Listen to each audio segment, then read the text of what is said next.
Hello guys, you are all welcome in your channel Beyond Imagination. So today I am going to start a new topic. Actually आज हम लोग इस topic में बात करने वाले हैं कि TCS की तरफ से लगभग 40,000 वैकेंसीज आने वाली है और उसके जो प्रोसीजर है, जो उसका एप्लीकेशन प्रोसेस है वो शुरू भी हो गया है। जो स्टूडेंट अभी इंतज़ार कर रहे थे, चाहे वो डिप्लोमा कर रहे हैं या बीटेक वगैरह जो ग्रेजुएट होने वाले हैं, उन सभी के लिए एक अच्छी न्यूज़ है। लगभग 40,000 वैकेंसीज यहाँ पर आने वाली हैं। 40,000 वैकेंसीज हैं तो मतलब एक मास रिक्रूटमेंट, बहुत ज़्यादा ऐसी वैकेंसीज हमेशा नहीं देखने को मिलती है। तो एक बेटर अपॉर्चुनिटी, एक अच्छी अपॉर्चुनिटी होगी जो भी स्टूडेंट अभी 2024 में जो पास आउट होने वाले हैं, जो बीटेक कर रहे हैं, जो कंप्यूटर साइंस ब्रांच से हैं, तो उनके लिए एक बहुत अच्छा मौका है कि वो इस जगह पर अप्लाई कर पाएंगे।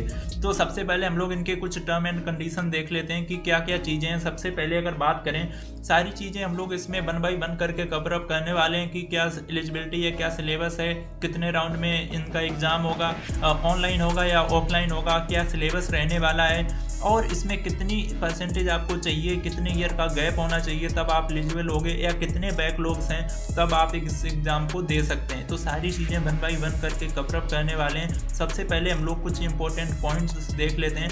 वही स्टूडेंट्स यहाँ पर एलिजिबल होने वाले हैं जो स्टूडेंट या तो 2024 में पास आउट हो जाएं या पास आउट होने वाले हों। ऐसा नहीं है कि कोई अगर लड़का है वो 2021 में पास आउट हो गया और फिर वो भी एग्ज़ाम दे पाएगा, ऐसा पॉसिबल नहीं है। जो स्टूडेंट 2024 में पास आउट होने वाले हैं या वो 2021 में पास आउट हो गए हों, लेकिन जो गैप है वो दो साल से ज़्यादा का नहीं होना चाहिए, तब तो वो स्टूडेंट इस एग्ज़ाम को दे पाएंगे, अदरवाइज वो एलिजिबल नहीं होने वाले। ठीक है। Student must register and complete the TCS application form. सबसे पहले आपको एप्लीकेशन फॉर्म भरना होगा। एक IT सेक्शन होगा, वहाँ पर जब मैं इनकी ये जो वेबसाइट है https://nextstep.tcs.com/campus/ इस वेबसाइट पे जैसे ही आप विजिट करोगे तो आपको वहाँ पर 2 ऑप्शन आएंगे, वो मैं अभी आपको दिखाऊंगा। अभी आप जैसे ही उन 2 ऑप्शन पे क्लिक करोगे तो आपको 2 ऑप्शन मिलेंगे, एक IT एंड BTS करके। ठीक है, तो आपको IT वाले सेक्शन पे क्लिक करना है और वहाँ से फिर आप अपनी रजिस्ट्रेशन प्रोसेस को स्टार्ट कर सकते हैं। सबसे पहले आपको एक पर्सनल ईमेल आईडी डालनी पड़ेगी और उस ईमेल आईडी पे एक OTP जाएगा। वो OTP जैसे ही आप फिल करोगे तो आपको फिर नेक्स्ट स्टेप के लिए वो फॉरवर्ड करेंगे। वहाँ पर आपको एक एप्लीकेशन फॉर्म भरना होगा। जब एप्लीकेशन आप फॉर्म भरोगे तो वहाँ पर केवल यही दिखाएगा कि एप्लीकेशन रिसिप्ट। ऐसा नहीं होगा कि एप्लीकेशन रिसिप्ट होने के बाद सक्सेसफुली, ऐसा कुछ लिख के नहीं आएगा, क्योंकि अभी ये प्रोसेस चल रहा है, इसलिए एप्लीकेशन रिसिप्ट की प्रोसेस वहाँ पर दिखाएगा। After this student can check this by visiting track my application. और फिर अगर जब आपका पूरा एप्लीकेशन फॉर्म वहाँ पर भर जाता है तो ट्रैक माई एप्लीकेशन पर जाके आप क्या कर सकते हैं, उसको देख सकते हैं कि तुम्हारा जो स्टेटस है वो एप्लीकेशन फॉर्म का कहाँ तक पहुँचा है।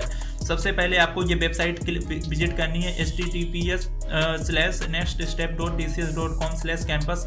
उस पर रजिस्टर नाउ क्लिक करेंगे एंड देन चूज ये कैटेगरी IT। ठीक है, 2 ऑप्शन होंगे यहाँ पे, IT एंड BTS। ठीक है, आपको BTS वाले ऑप्शन पे नहीं जाना, IT वाले ऑप्शन पे जाना है और फिल करनी है अपनी डिटेल्स में 1 बाय 1 करके दिखाऊंगा अभी। ठीक है, और प्रोसीड करना है एप्लीकेशन फॉर्म को। मूविंग फर्दर, अगर देखो सबसे पहले जब तुम जाओगे ना तो कुछ इस तरीके की डिटेल्स रहेंगी और उसके बाद जैसे ये मेरी ID है। ठीक है, और जब इसमें भरोगे नियरेस्ट TCS ऑफिस, जो तुम्हारे पास का जो TCS ऑफिस हो वो भर देना। जैसे यहाँ पे लखनऊ आएगा, दिल्ली, नोएडा, ठीक है, और मुंबई वगैरह ये पास जहाँ जिस एरिया से आपके पास पड़े ऑफिस उसको आप भर देना, अपना नेम वगैरह डाल देना। ये सारी चीज़ें, परमानेंट एड्रेस वगैरह, ये सारी चीज़ें रहने वाली हैं जब आप प्रोसेस करोगे। हाउस नंबर, ये कंट्री वगैरह, प्रेजेंट एड्रेस डालना, कॉन्टैक्ट डिटेल्स डालनी। ठीक है, ऐसे ही करके आपको चले जाना है और फिर लास्ट में आपको ये 4 स्टेप करनी पड़ेंगी एप्लीकेशन फॉर्म की।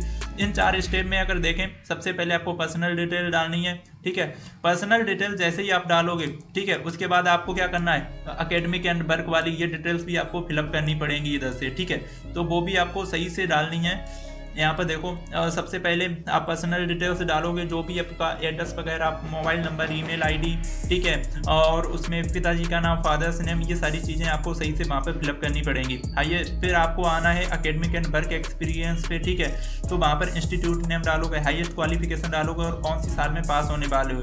फिर ये ग्रेजुएट, 12th 10th ग्रेजुएट हैं और कोई अगर आपने क्वालिफिकेशन डिप्लोमा किया वो भी ऐड कर सकते हो। वर्क एक्सपीरियंस है अगर आपको कहीं सर्टिफिकेट इंटर्नशिप की है तो वो भी आप यहाँ पर अप्लाई कर पाओगे।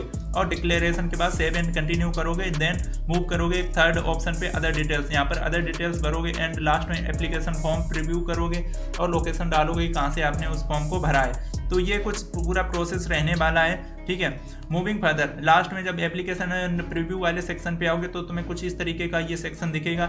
यहाँ पे आपको अप्लाई करना पड़ेगा एप्लीकेशन फॉर्म प्रीव्यू, ठीक है। जैसे ही आप यहाँ पर क्लिक करोगे एप्लीकेशन फॉर्म प्रीव्यू पे तो फिर यहाँ पर आपको एग्री करना पड़ेगा, ठीक है। जैसे ही आप एग्री करोगे, एग्री के टिक पर क्लिक करना, यहाँ पे डेट लिख के आ जाएगी कौन सी डेट को आप फॉर्म को भर रहे हो, यहाँ पर प्लेस डालना। जैसे अगर मैं कानपुर से हूँ तो मैं कानपुर डाल दूंगा, या आप जिस भी सिटी से डाल रहे हो फॉर्म को वहाँ पर उस सिटी की डेट डाल देनी है। मूविंग फर्दर, ठीक है। तो ये पूरा प्रोसेस रहने वाला। अब हम लोग बात कर लेते हैं कि इसमें एलिजिबिलिटी क्राइटेरिया क्या है, सारी चीज़ें वन बाई वन करके कवर अप करने वाले हैं। सबसे पहले अगर बात करें इनके टाइम टेबल की, इनकी सारी चीज़ों को अगर हम लोग सही से देखें तो क्या क्या चीज़ें इनका क्राइटेरिया देखें। जो स्टूडेंट अभी क्या कर रहे हैं, फुल टाइम ग्रेजुएशन कर रहे हैं या पोस्ट ग्रेजुएशन कर रहे हैं, वो सारे स्टूडेंट्स इसमें एलिजिबल होने वाले हैं। जैसे BA BTech, ठीक है, और इसमें ME और MTech वाले भी स्टूडेंट्स एलिजिबल हैं, MSc और MCA। मतलब ये एलिजिबल स्टूडेंट क्यों हैं, उसका रीज़न ये है कि जैसे आपने BTech किया, ठीक है, BTech करने के बाद जैसे 1 साल का गैप हो गया, लेकिन 1 साल गैप के बाद आपने MTech करने लगे तो वो स्टूडेंट इसमें डाल सकते हैं। लेकिन ऐसा नहीं होगा कि BTech करने के बाद तुमने 3 साल का गैप कर लिया फिर MTech कर रहे हो तब भी इस फॉर्म को अप्लाई कर पाओगे, तब वो एलिजिबल नहीं होने वाले स्टूडेंट। अगर 1 या 2 साल का गैप है तब तो आप एलिजिबल हैं, अदरवाइज नहीं। कौन सी स्ट्रीम के बच्चे डाल सकते हैं, जो भी इंजीनियरिंग स्ट्रीम जैसे CSIT ब्रांच के बच्चे डाल सकते हैं। अगर वो MSc कर रहे हैं तो वो भी एलिजिबल होने वाले हैं। टोटल जो परसेंटेज चाहिए 10th 12th, ठीक है, 10th 12th और तुम्हारी ग्रेजुएशन वो सब में 60% तो होनी चाहिए मिनिमम, ये इनका क्राइटेरिया है।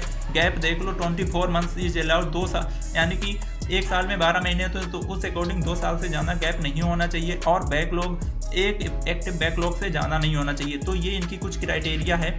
और मतलब भर देना, देखो जो स्टूडेंट को अप्लाई तो करना ही है, क्योंकि अगर आपके एक्टिव बैकलॉग हैं तो अगर जो स्टूडेंट 2024 में पास आउट होने वाले हैं तो वो लास्ट सेमेस्टर में उसको कवर अप कर सकते हैं। मूविंग फर्दर, ठीक है। अब यहाँ पे देख लें कि जो TCS का जो एग्ज़ाम होगा, ठीक है, वो उसमें कितना टाइम लगने वाला है। 75 मिनट का तुम्हारा टेस्ट रहेगा। न्यूमेरिकल एबिलिटी तुम्हारी 75 मिनट, वर्बल एबिलिटी, रीजनिंग भी तुम्हारी ऐसे ही। एडवांस सेक्शन में तुम्हारा quantitative ability, advance reasoning ability 35 minute का, और कोडिंग का भी 55 मिनट का है। तो टोटल ड्यूरेशन है वो 165 मिनट का है, तो अच्छा खासा टाइम है। लेकिन पर क्वेश्चन आपको पर मिनट में लगभग करना पड़ेगा अगर आपको इस एग्ज़ाम को क्रैक करना है। मूविंग फर्दर, अगर हम लोग और आगे बात कर लें तो टेक्निकल इंटरव्यू होगा ना, उसमें क्या होगा, टेक्निकल इंटरव्यू में मोस्टली क्या होगा, डिफ़िकल्ट जो हायरिंग प्रोसेस रहती है तो उसमें वही टेक्निकल क्वेश्चन पूछे जाएंगे, कोडिंग से रिलेटेड क्वेश्चन पूछे जाएंगे, तो वो आपको लगभग आते ही होंगे, तो उसमें कुछ ज़्यादा दिक्कत लेने की ज़रूरत नहीं। फिर आपके टेक्निकल इंटरव्यू के बाद आपका होने वाला है HR एंड MR इंटरव्यू।